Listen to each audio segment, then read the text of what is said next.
এল Chowdhury college একজন student.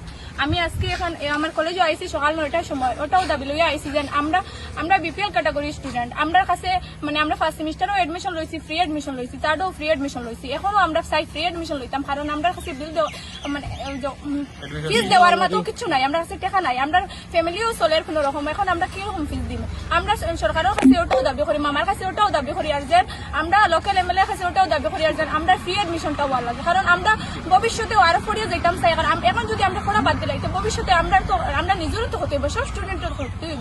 আমরা ওটাও চাই যে আমরা ভবিষ্যতে আরো পড়িয়া বালা কিছু করতাম, যে আমরা এরকম ব্যাক লাগে, আমরা থার্ড সেমিস্টারও ব্যাক লাগছে, ফার্স্ট সেমিস্টারও ব্যাক লাগছে, সব সেমিস্টারও ব্যাক লাগে, কেন ব্যাকটা লাগে? আমরা 1-2 পাই, কারণ আমরা 1-2 লেখিলে কোনো ব্যাপারও আমরা 1 আর 2 পাইতাম। আমরা তো এরকম স্টুডেন্ট না। আপনারা একবার ওটা যাচাই করে দেখা দেন, আমরা মামার কাছে ওটাও দাবি করি, আমরা চাই আমরা ফ্রি এডমিশন লইতাম, আর সামনে ফোর্থ সেমিস্টার আমরা ফ্রি এডমিশন লইতাম, সামনের দিক দিয়ে আমরা ফ্রি এডমিশন লইতাম, আর আমরা পেপারটা ভালো করে চেক করতাম, আমরা পেপারটা ডেট ফেলে লাগে, আমরা ওটাও চাই, আমরা ওটাও রিচেক করতাম।